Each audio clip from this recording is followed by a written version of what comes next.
like we're set. All right, so we'll start with an opening statement from Coach. Just really proud of our team to defend our home court after 2 good road wins, and to be able to build on the previous 2 weeks and bring that home. I think it's important. We all have to understand that we reset at midnight, and if what we've done here lately looks big to us, we hadn't done anything. So they all count the same. They are all as equally as important. We're playing a really, really good LSU team that obviously is undefeated. They're elite on the glass. They're elite in transition. They have a Player of the Year candidate in Angel Reese who is dominant, and great balance and talent around her. Extremely well coached. Kim knows how to win. She knows how to get kids to compete with passion. And but I'll tell you what, our kids are excited about the challenge, and it's another opportunity for us to take care of business at home. So it should be a great game on Monday night. Okay, Maxwell. You guys are 22nd in the country at scoring defense. But over the next 3 games, you're playing number 1 LSU, number 9 USC, number 31 Arkansas in scoring offense. Just how important is it to continue that strength? But also, do you guys feel like this is maybe a chance to prove that your defense is elite?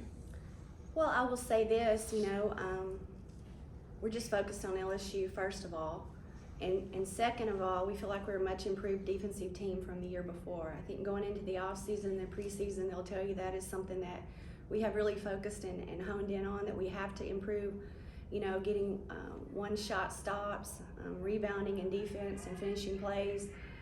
It's going to be really critical Monday night and as we head into the next 3. I think as coaches, we prepare ahead of time, and we have our scouting, divided up among our assistants. So obviously we're working on those next 2, but it's gonna be just like any other SEC game. To win, you've got to rebound, you've got to defend, and that starts in transition. You've got to limit layups, got to limit paint points, and there will be no different against LSU. And our defense has to be elite. The margin for us to give up second and third chance points more than a couple times is going to cause us problems. Okay, Ashley. Coach, building off of that question, you guys are going up against LSU, but you also have already faced a top 5 national offensive team in Utah. Are there any similarities you've seen between Utah and LSU, or are there completely different teams? What's the strategy going into this game?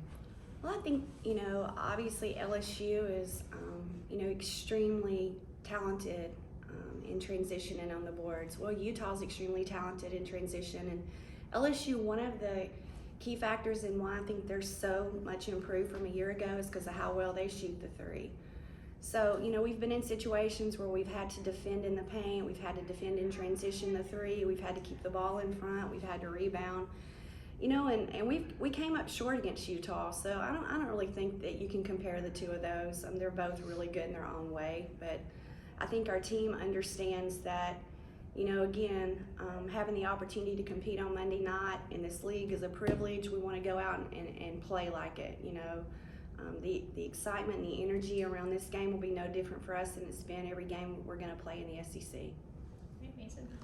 Sarah, 3 of your last 4 games have been in double-digit scoring. You were 1 point away from having 4 straight. Just what are you seeing from the opposing defense that allowed you to get to a rhythm?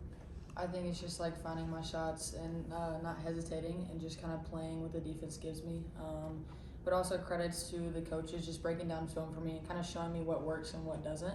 And that's kind of been a huge success for me, but just also just having trust in my teammates and them having trusted me at the end of the day. Well, Coach, you've had back-to-back games where somebody's had a double-double, one of them's next to you right now. Can you talk about the importance of those complete efforts, some players not just scoring, but also rebounding, creating turnovers, assisting, and things like that, if you're going to have a good game on Monday against LSU? Yeah, they're so balanced, and our balance is going to have to equal that, and we're going to have more than 1 or 2. We're going to have 4 in double figures. We're going to have to stay close on the boards. We just can't give up loose ball rebounds, hustle plays, the passion that they play with. We have to match that energy and passion and, toughness. I love their swagger, and we've got to have something about us or they'll dominate us in the paint and on the board. So I don't think that, this group will shy away from that challenge. We'll get busy today and keep getting better. We have to improve our rebounding because it's about Alabama and what we need to do to be successful consistently in the league. Maxwell. You kind of just mentioned you need 4 in double digits. Obviously, it's great that you have Britt back to help with that. But you have 2 players who have shown the ability to go in double digits very consistently right next to you. How important is it to have good games from these 2 in addition to maybe some of the other depth pieces? Yeah, it's really important, and they know it. I mean, I've been begging Hannah to shoot the ball and shoot some twos. And then SA, you know, I thought she needs to look to score first and pass second.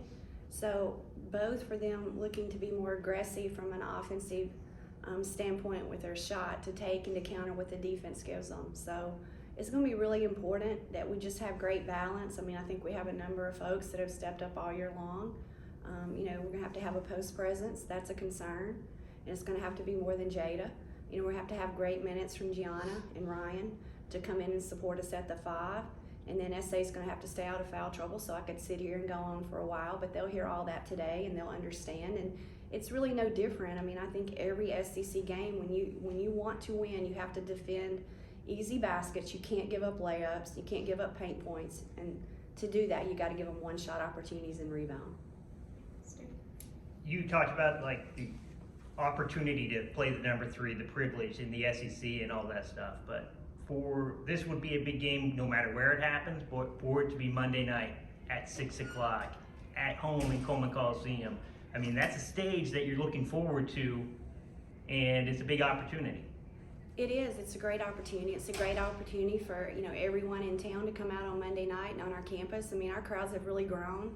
They've gotten behind this group, and you know, to see the crowd in there last night, we need to double that, triple that. Let's get folks in here Monday night. Just appreciate everybody that has been coming out. And, you know, I think that gives us an extra edge, and we need to learn how to take advantage of that at home. We just played in front of 3,000 at Auburn and 3,000 at Ole Miss. So, you know, I think the same is expected back home, and we need more than that in there Monday night. LSU, you know, will bring a great group, and it's going to be a good environment for women's basketball.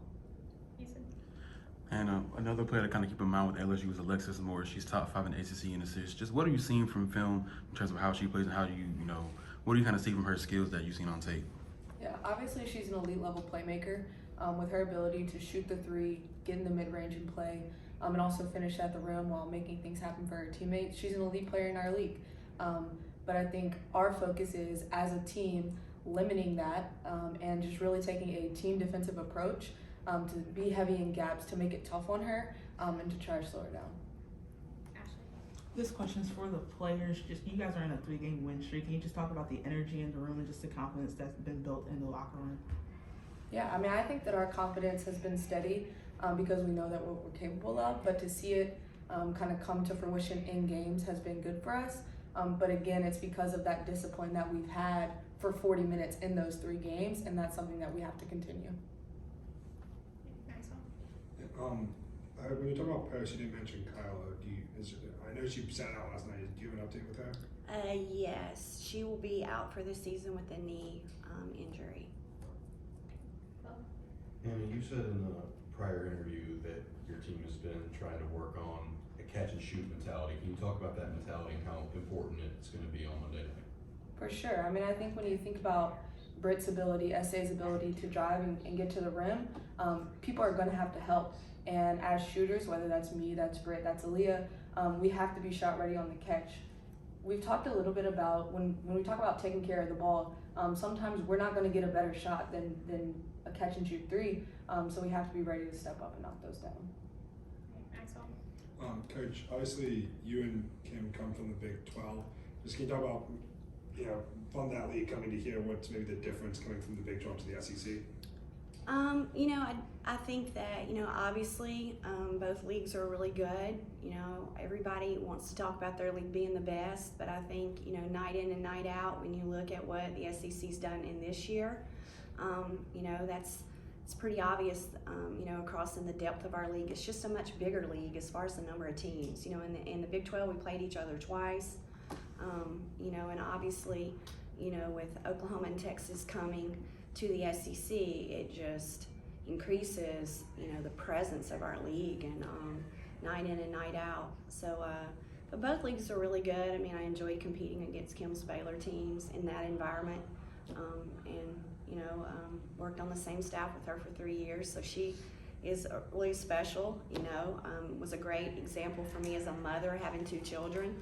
She's a little older than me. I'm gonna go ahead and say that, so that's okay for me to say that. So I had a chance to watch her, you know, presence. And we went to 2 Final Fours on the same staff. Kelly was on one of those staffs. We had a chance to work for a legend who we love and adore. I would not be sitting here today, and she wouldn't either, without Coach Barmore and what he's meant to us personally and professionally. So, you know, I'm always pulling for her, except once or twice a year, and love competing, and learned a lot from her and appreciate her friendship. Alright, we'll finish with, it looks like 2 more questions. Alright, so we'll do Mason and Stu. Coach, just kind of a 2-part question. You and LSU are 1 and 2 in 3-point percentage. What is it like kind of just witnessing 2 teams that could really light it up from beyond the arc? And 2, what is it like when you're trying to make sure, hey, we have this as a strength, but let's not fall in love with the 3-pointer? Yeah, we can't fall in love with it. The difference in the game Monday night will be in the paint. I mean, you know, like I mentioned earlier, I mean, Reese and LaDasia Williams, I mean, Reese is as good as anybody in the country, if not player of the year right now, in our league and across the country. I mean, she is dominant. You know, and you look at LaDasia Williams, I mean, her finishing percentage around the rim, and then, you know, they bring in Smythe Smith. So it's going to be a game where I'm not so sure the 3, and I'm sure they're going to try to run us off the 3. It's going to be coming down to 2s and us making good decisions and counters and, you know, limiting paint points. So we're not going to get real caught up. We're going to shoot the first open shot, and we're going to try to find some good ones, and we're going to hope they go in like we do every single night in this league. All right, Coach, this is one of those buzzwords, so excuse me because we hear the buzzword so much is like the identity of the team. And that's something I'm sure you're always looking to improve, you're always looking to do things better, but do you feel confident that this team has found its identity, or is that still something that's kind of in progress, would you say? You know, I think anytime you add a lot of new faces, that takes a little bit of time, whether it's in practice. But I tell you what, this group, I absolutely love coaching them, love walking in every day and seeing their face. They are workers, they are givers, they're not takers. Our culture, the group that is in our practice today, they're just special. They just want to compete, and they're the grittiest bunch I've had here in a while. I'll say that. And I mean, if you can carry that out into the real world like they're going to carry it, it's going to be really special to watch them in the future, not only compete for us, but what they're going to do when they leave here. Alright, thank you guys. Thank y'all for coming out. Roll Tide. See you Monday.